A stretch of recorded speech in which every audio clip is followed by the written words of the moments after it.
Hangout is live. And we're back redacting.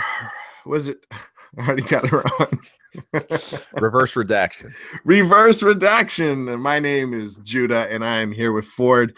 We are uncovering truths, or trying to, that have to deal with art. And the art that we've been focusing on is that of movies, and a giant movie just came out, Thor Ragnarok. And that was, let's see, I had it up and ready to go. So that was directed by Taika Waititi. He's I think he's a gentleman from Australia. He's had a couple comedies, and he actually starred in this movie as what was the rock guy's name? I can't remember either. Yeah, it's like Rocky or something, like a rock guy. I don't know. And let's see. New Zealand film director. New Zealand. Yes, close, but not on the mark there. All right, so Thor is, of course, played by Chris Hemsworth. Tom Hiddleston comes back as Loki. Cate Blanchett plays incredibly, like, she has tapped into some kind of youth formula here. She looks like she's like in her 20s. And it's like that movie that she was with Brad Pitt in. What was that one? The Tree of Life? No, the one where he's reversed time. Benjamin Button. There were moments in that movie where I was like, what the heck is going on? I mean, I know there's a lot of CG helping both of them out. Like, there's a moment with Brad Pitt in that movie. You're like, what is happening right now? But in this movie, I would agree. There's some shenanigans going on, or she's just the best in shape. I mean, how old is she? I think she's 50 or close to it. She's got to be older than that, right? I don't think so. Anyway, okay. All right. Well, we can look that up. But Idris Elba. I always get his name wrong. He's back as Heimdall. Jeff Goldblum plays, I think, an entertaining Grandmaster. Definitely. And sort of a newcomer. Have you ever seen Tessa Thompson in anything? Yeah, she's in Westworld. Oh, I haven't seen Westworld. Interesting, because that's Chris Hemsworth's brother who's in that too. Oh, okay, interesting. He actually is in this movie too. Well, we'll keep spoilers for later. But overall, Mark Ruffalo is in this, and Carl Urban. I often accidentally call him Keith Urban. Yeah, very different guys. So, and Anthony Hopkins is Odin. Now, my overall impression was, I came away enjoying it. I came away feeling like I was engaged with the movie. The ups and downs had me, except for the beginning. I felt like the first third of it was rushed, forced, and really maybe just the director wrapping things up from the last movie. And like, I almost felt like, I have to do this. Let's do it. Come on, let's go. And to me, the comedic timing didn't really hit in the first third. There was like a lot of like middle-aged women around me that were laughing. It's kind of that, like, I don't know. It's just kind of like that middle-aged woman humor, that like I don't get, or I get, but I don't really appreciate at the beginning. But then as soon as, now this is not a spoiler because it's in the dang preview, but as soon as Hulk it comes on the scene, the movie takes a totally different tone for me, and it pretty much, that's where the movie starts for me. And so what is your, and I would give it, I would give it a 2 thumbs up. I would give it 4 out of 5 stars. I would give it a B+ or an A, somewhere in there. Yeah, I give it 4 out of 5 stars, an XD on my emoticonometer. Nice. I think I don't think it's necessarily the most consistent movie. It's it is your kind of what we've come to expect from Marvel. Mm-hmm. But for me, these Marvel movies keep working on some level because of that Stan Lee Excelsior sort of idea. This is a very colorful movie. It's a very Marvel movie. It's the like, I didn't see all of Dark World, but I felt like that one was a little more somber, the part of it I did see. And there's so much of that going on in the post, Dark Knight version of comic book, reboots where it's all serious and it's all like, oh, the world's coming to an end. And this movie definitely gets back more to the multicolor sort of Marvel world, which just typifies Stan Lee. And the reason why I feel like Marvel is winning is just because they have high stakes in these things. They're not necessarily childish, but at the same time, there's this whimsical love of life. I don't know, right. like there's good humor, but at the same time, these characters in almost any one of these, whether it's Doctor Strange or Guardians of the Galaxy or the Avengers or this film, the heroes are called to make sacrifices that, if you really sit back and think about them, quit thinking about it as a comic book movie, you're talking about excruciating decisions. Yeah. Like they're all called to make an excruciating decision, and they do it. Like when push comes to shove, when their one-liners are done, they realize, like, well, this is it. It's Tony taking the nuclear warhead into the wormhole. It's Doctor Strange deciding to endure an eternity of torment with an all-powerful god of death. And it's Thor coming to the end of himself a couple times in this movie. So, and I think that's what really separates Marvel and what comic books are about. Maybe not graphic novels, but comic books are just about this idea of exploring what it means to lay one's life down for other people. So well, and that's interesting. When I was first exposed, my dad first exposed me to heroes, and I remember him. My dad's a philosopher, and I remember him saying, making it clear that he did not appreciate heroes that had incredible ability and power, but no sacrifice.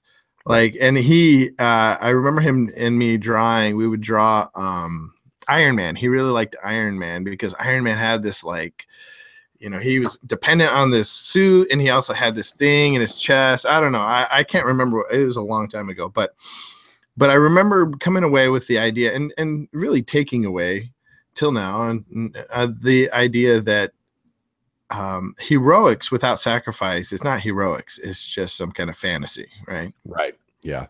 And I think that, can be the problem with a lot of these things throughout history. When you look at the way that gods are treated, like, that there's a lot of these Greco-Roman stories that are some of these gods are just despicable. I mean, they might as well just be demons. They're just use people for their own ends. But then, like we talked about the Prometheus story, that myth. I mean, that's a very interesting story about self-sacrifice for, inferior creatures, basically, for humans.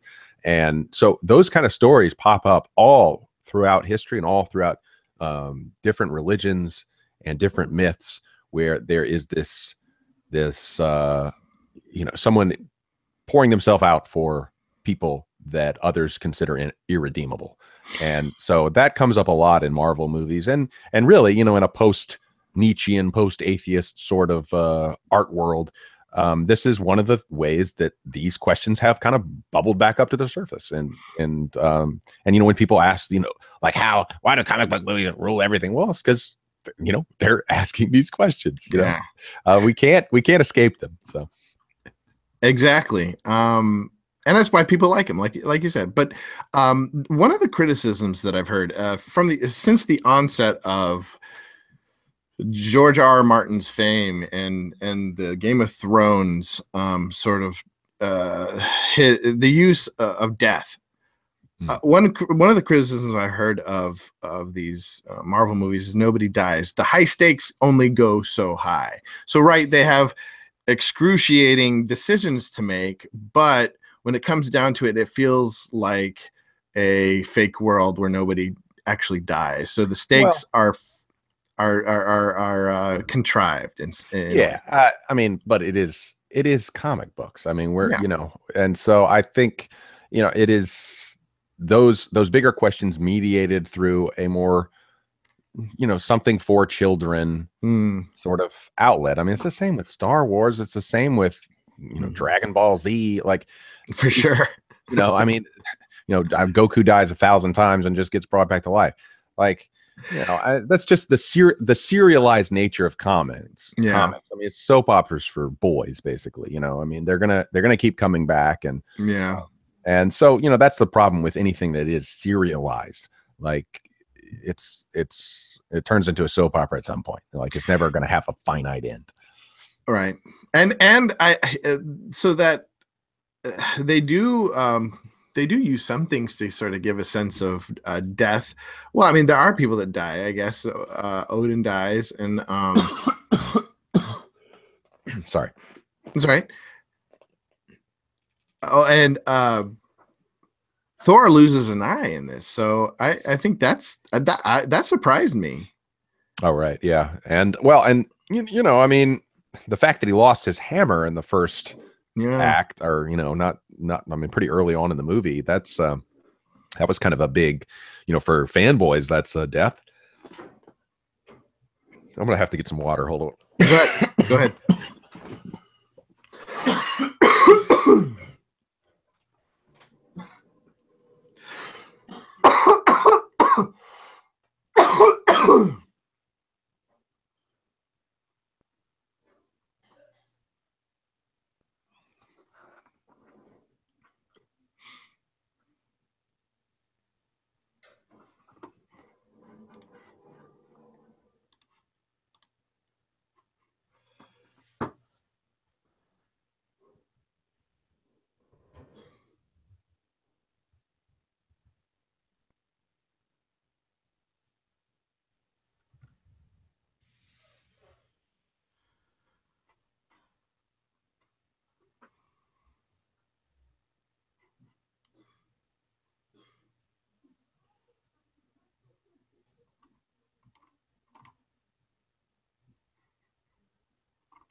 How you doing?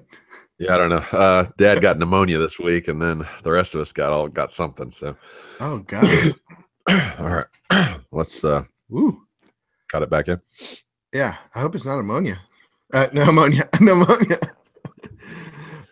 All right. So speaking of that was a huge loss, losing Milner. I can never say it right, but so you brought up before that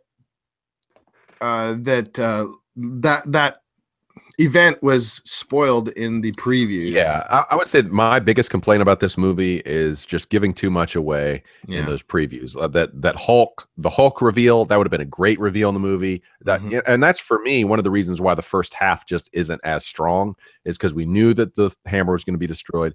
We knew that Hulk was going to show up. And we knew Jeff Goldblum was going to be in it. So those are three big, you know, key things. I mean, the only real reveal is having the Rock guy, who was a great comic relief. I really liked him. But it would have been better if we could have had those three things. And, you know, that just kind of goes back to the, you know, the problems with this industry. I mean, they kind of have to get people in the theater. It is a rough time for getting people in the theater right now. So they're having to, you know, do anything they can to get people in. But it does make the viewing experience less enjoyable, because I mean, those are three big, you know, character twists that add to this movie a lot, I think. Absolutely. Well, I'd like to say a few more things about I think overall, I think we've covered the general stuff. Maybe we should get into spoiler talkery. Okay. So from here on out, we're going to be, if anybody's listening, there will be spoilers after this point. So, two complaints I had. I agree completely about the spoilering of it through the previews. I was sitting with a friend of mine, and I remember like looking over at him saying, when they were about to reveal that Hulk was going to come out, thinking, what if we didn't know it was Hulk? How awesome would that be? This would be an amazing moment. But the other two things, characters that I had, the character building, character development that I had some problems with was Thor and Hela. Both of them. So Hela wasn't very scary to me, and Thor wasn't very scary to me. Like, neither of them had enough serious moments. Thor was a little too glib throughout the movie to me compared to what he's been before.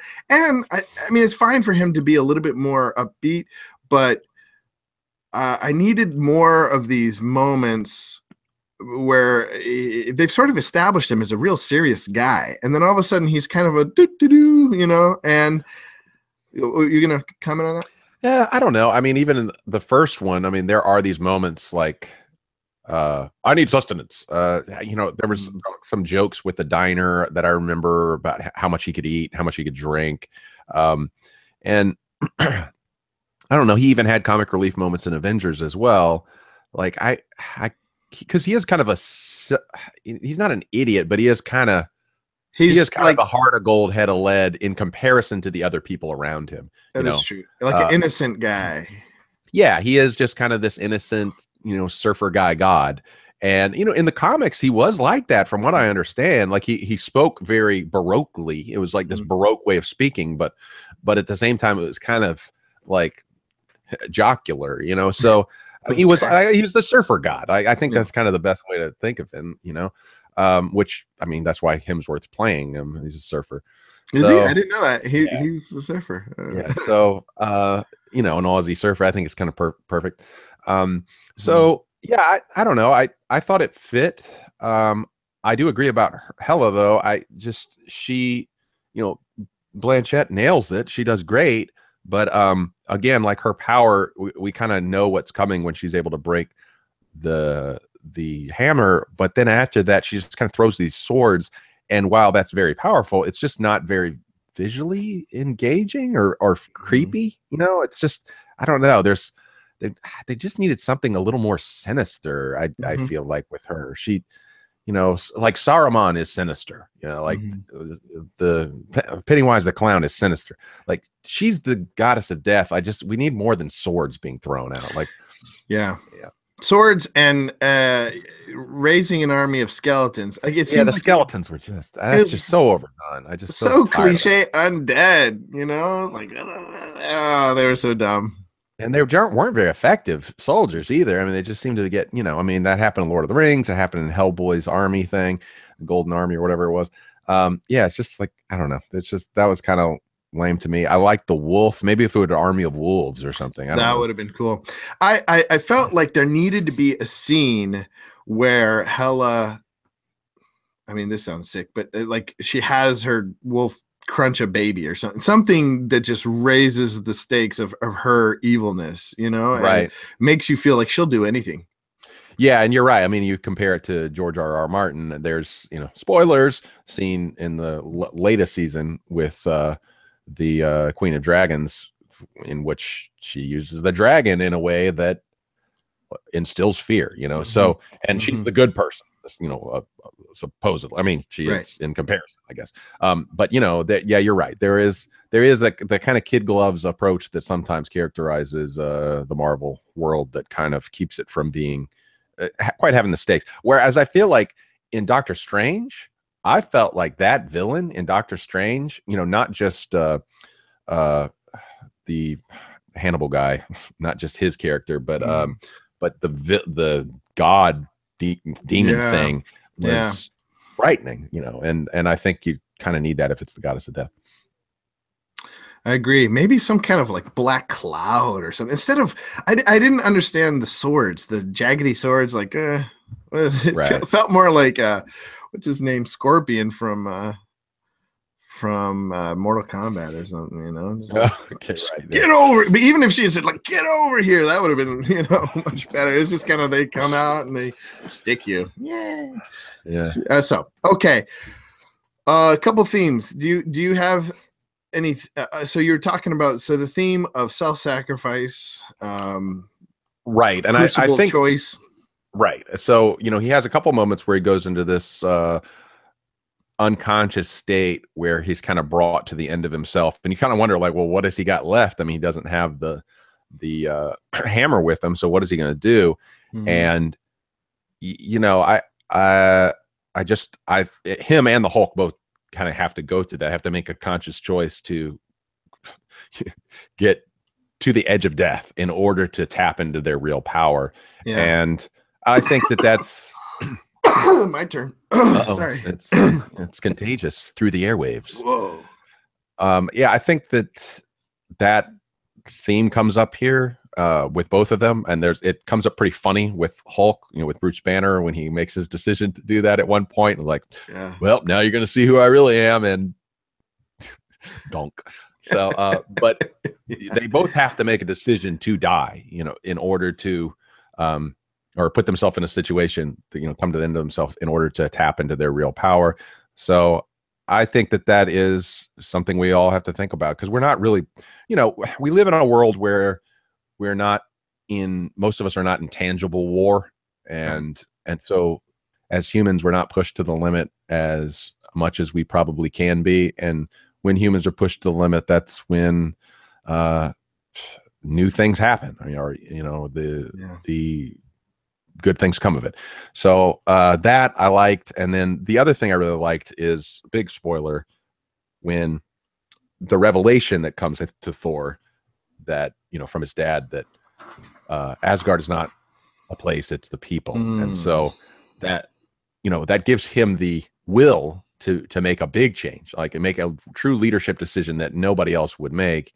And I think that's pertinent in our world when, there's so many people fighting over holy lands, so to speak, whether, it be a religious thing or whether it be a political thing, a nationalist thing. There is this push for us to think in terms of the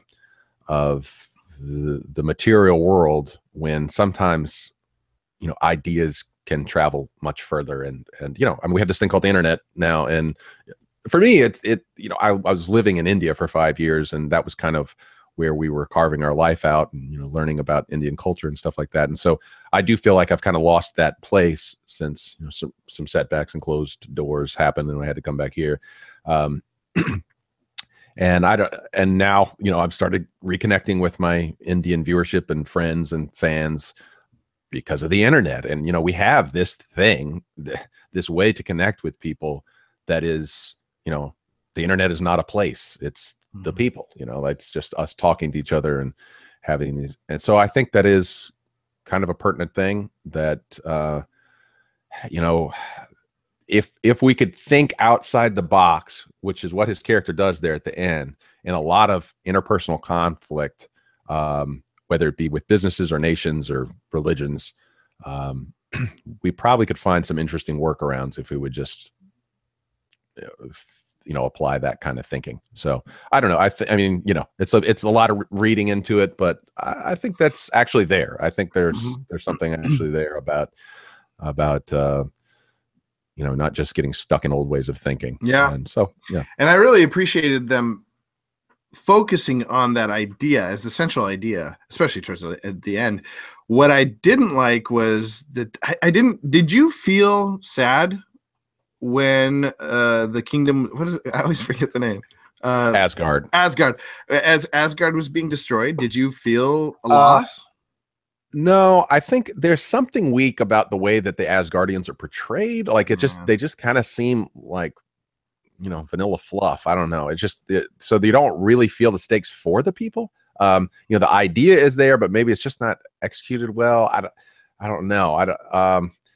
When Helm's Deep is about to go down in the Two Towers, in Lord of the Rings, like you're really, I don't know, you're feeling it. Yes. Like, you're feeling the impending doom, and so I feel like that impending doom is not quite, again, is fully realized. There's something about that Uruk-hai army that really just commands fear. So yeah, there's something, that you're not really feeling it. And then when it does get destroyed, you don't really feel sad. No. So yeah, I think there could have been more focus on when Hela comes. So this might tie in with being her being more menacing.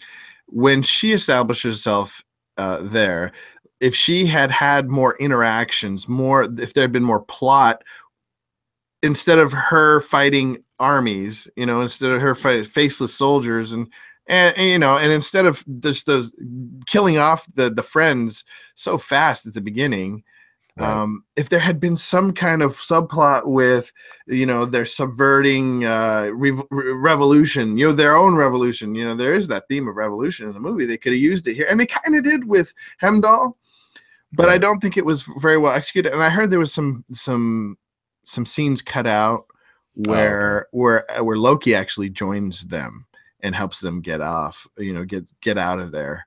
And it is kind of sudden where he's like, she's here, and then she comes and they're all gone. Like I think somewhere in there, but more at the beginning when they're establishing her character, right? If they had tied her in as a juxtaposition, her evil against their not necessarily innocence, but like humanness, right, would have been. I think something in there would have been great, but.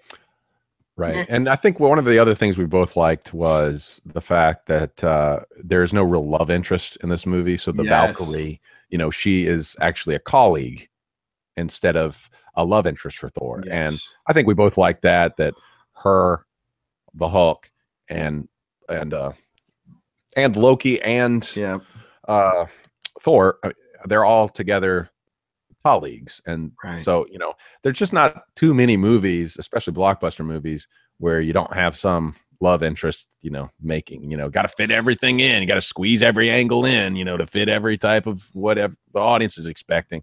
And, I thought that was kind of healthy. I mean, here's a strong female character that's a colleague. And apparently they cut out a scene with her walking away from her female lover or something like that. Oh, okay. Like in bed or something. So I appreciate that they cut that out. And I love the fact that it's a buddy film, and not just buddies with other males, but buddy with, buddy with her, Valkyrie. Right. And see, even that, I feel like I'm glad they cut that out too, because, people will still, the thing that frustrates me about all this stuff, like, I think about The Wire. There was, a strong female character in that, and they would have these lesbian love scenes in there. Mm-hmm. And it's just like, doesn't that defeat the whole purpose of having a strong female character? It's like, oh, well, she can, but it's still appealing to the same base instinct that objectified women before. What's the difference? You're still objectifying a woman, like, so, but she's, but this is something that she loves. Well, okay, I guess, but it's just, it's crossing purposes here. Like, can you take this woman and just let her exist as a fighter? Like, so. And they did, and they cut that scene out, and they portrayed her as just a fighter. We don't know, her. Because I remember them referring to it as Valkyrie's sexuality. I was thinking, what? Why? Who cares about her sexuality? Like, why would that even be a thing? Well, because, ever since the sexual revolution, like, that has become the defining force of the defining element of human essence. And I think that is, one of the problems with identity politics today, that is creating the very mess that it's claiming to, rail against. It's just a vicious cycle of desire that ends up never being fulfilled. Mm-hmm. So I appreciate that about the movie, that it doesn't need to do that with the male or female characters, that they can have, this thing to fight. Mm-hmm. And let's focus on that for once, instead of having to have some treacly love story. And they focus on complex relationships here. Complex relationship between Thor and his brother, a complex relationship between Thor and his dad, and a very complex, even though it's not as complex, but there is a lot of complexity between Thor's relationship with Hulk / Banner. Right. He had, I mean, it's funny where he keeps going, sun's getting real low, they have that ongoing joke, but it's this idea that, like, in male relationships, there has to be some kind of there has to be a certain level of intimacy, right? Right. Non-sexual intimacy where you have to navigate the dangers of well, I mean, in this case, Hulk could kill you, but right. But in real life, there are dangers in male relation, dangers of losing that friend or hurting that person, that sort of thing. And right, you think about Thor and Loki's past, you know, like how complicated that is. And I think for the most part that relationships, you know, added to some degree in this movie. I think so. So yeah, on the whole, I think the character development's fun. You know, again, it's not like Shakespeare here, but I mean, it's accomplishing what it's trying to accomplish. And yeah, so I think in spite of its flaws, I think it lives up to 4 stars for what it's trying to do, you know, being a comic book blockbuster with heart. No, I think it has heart. Would you go see it again? I think I will. Yeah, I think I'll watch it with Satya. So she would like to see it. So yeah, I was trying to think whether or not to take the girls, and the only thing is that they talk about the orgy, which, you know, go over their heads, you know, in the ship, and then they show Hulk's butt for some reason. Like, I don't know. I guess it's not that bad, but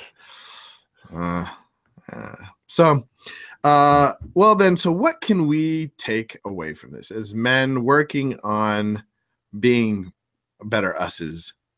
Right. Can I say that? Us's? Yeah, being better us's. Being better we. No. Yeah. Yeah, I think for me, it's those 2 big ideas that you know, Asgard is not a place, it's a people. And so maybe I need to take a look at my ideas about you know, the search for God, or the search for home, or the search for, you know, a productive output in my life outside of the confines of traditional ways of looking at religion or nation or business.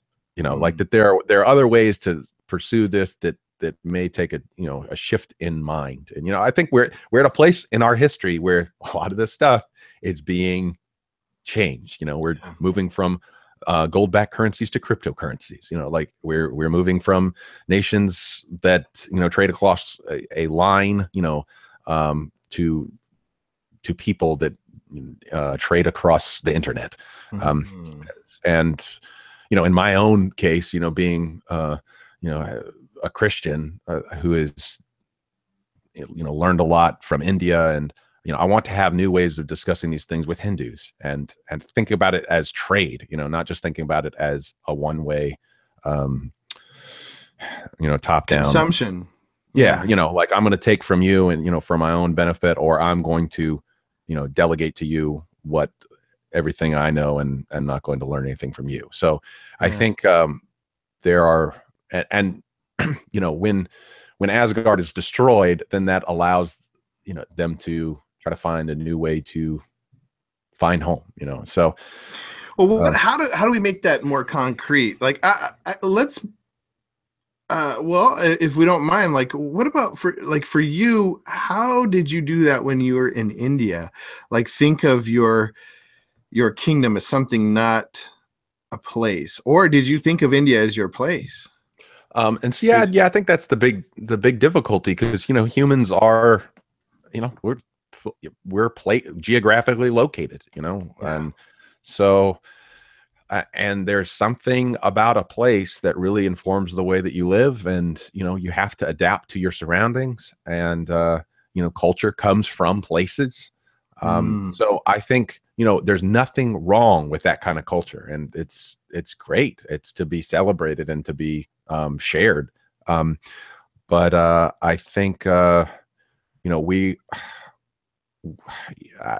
are at a time when we need to find new ways to expand culture without necessarily having to create new manifest destinies of place. You know, like there's just, the world is all discovered. There's, you know, and you know, there's some interesting thoughts in there too about what Odin did in order to create his kingdom. Like it was subsidized by bloodshed, you know, a history of colonialism. And that's very true of the Western world. You know, there's sins in the past of the West with what happened to Native Americans and African slaves. And, you know, interestingly, the director's a Maori, you know, from the Maori people.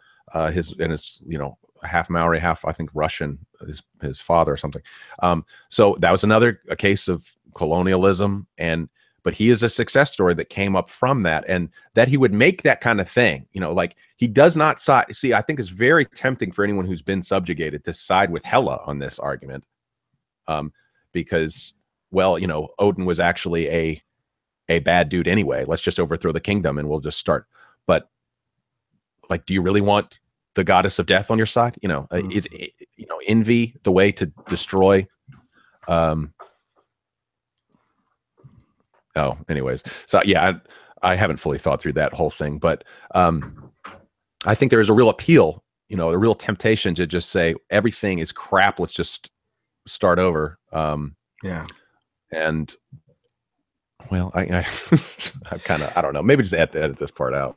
Well, I think it's almost impossible to, I think it's impossible to tackle this idea without talking about, without embracing without embracing a religious idea of kingdom, right? Right. Like if we do not believe in the kingdom of God, or, you know, or some other kingdom, you know, like for me, the kingdom of God is the only thing that really, that we can feel an alliance to, by not, and at the same time not feel like it's located here in this transient life. Right. Yeah, I mean, I think of can we think of this like we're not a place where a people thing without religion? That is a good question. I don't know.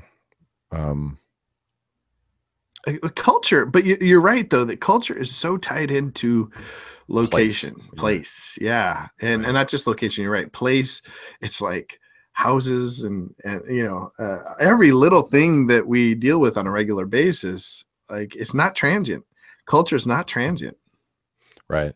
And so now that I think about it, you know, the fact that you know, Asgard actually gets destroyed at the end is a kind of like maybe that's what they are saying. Like, oh well, it was all built on the backs of blood and you know, terror, so maybe it should all just go to hell. But you know, I don't know if humans have, you know, I mean, is nuclear war the answer? Is that right? We're just like, gonna blow everything up and start over. Scorched earth. Yeah, is that what we need to? Yeah. But you know, then the problem with that is, where do you go? I mean, we don't have other planets, and so I mean, this is the planet that we got, and you know, we've got to find a way to salvage the good stuff from the past without destroying everything, and repenting for the sins of the past. You know, find ways to do that that's actually constructive, and to find a way to really connect with the people, and yeah, the people, that's the thing. The people are more than just Asgard. I mean, the people are people from everywhere. And I think that's what you originally said, is that the connections that we have, that is, you know, like reconnecting with friends. We have this internet thing, like relationship. That is what we can have, that it doesn't, we don't have to have a location, right? Right. We can be a people together. And it was from all over the world. Right. Yeah. But that, but what, I guess what I keep thinking about, have you ever read the Tales of the Kingdom? No. Oh, you should look up the Tales of the Kingdom. It's a children's book that was read to me in school, and then we reread them to our schools, and their cry is always to the king, to the restoration. And it's about like this sort of I don't know, too much to get into now, but they're living on the outskirts of this like dystopian like city where, you know, bad king has taken over, and they live on the outskirts, and they're sort of taken care of by the caretaker, the gardener, you know, who's like a Christ figure. And anyways, it's look it up. I think you'd enjoy it, or your kids might. But this brings us to the end. I think we should go for what are we coming away with here? Are we coming away with? Go ahead. Just you know, there was a one-liner in the movie, Thor saying, because that's what heroes do, and it was a couple, you know, there's a failed joke a couple times. Well, I mean, the joke was funny, but it was a failed one-liner. What were the two instances? The one he says it when the hammer's supposed to be coming to him, and he's going to hit the head off of that demon at the beginning, and then and it takes extra time. He's like, I timed that wrong. And then later on, he's like, because that's what heroes do. He throws the ball to break the window, and it bounces back and knocks him out. But what heroes do is they look at an impossible situation and they go all the way to death. You know, they're willing to throw themselves in between them and the people, and you know, not for accolades or praise, but just because it's the right thing to do, and you know, being willing to put their lives on the line. And so, yeah, I think that's a pretty good one. That's good. Yeah. Okay.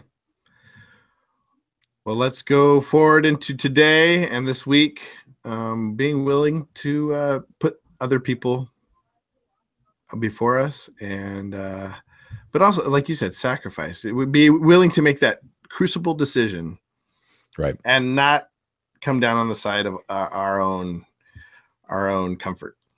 Right. Man, I'm gonna have to go burn down my house.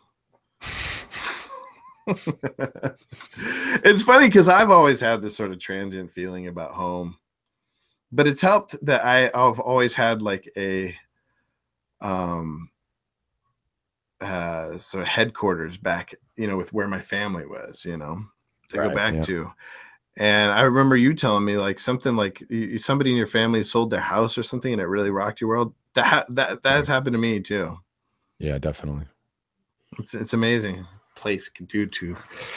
Okay, so let us be parted. What have you thought at all about a good outro salutation? Salutation, that's the word I was looking for. Salutation? Right. No, I haven't. We gotta find like a good one. Yeah. And so Godspeed is what you used last time. We should find something that connects us though to what we're trying to do as far as reverse. Go ye therefore and reverse the redaction. I got nothing, so we'll have to think of something. All right. But till then, we could just stick with Godspeed, my friend. Godspeed. All right, sounds good. All right.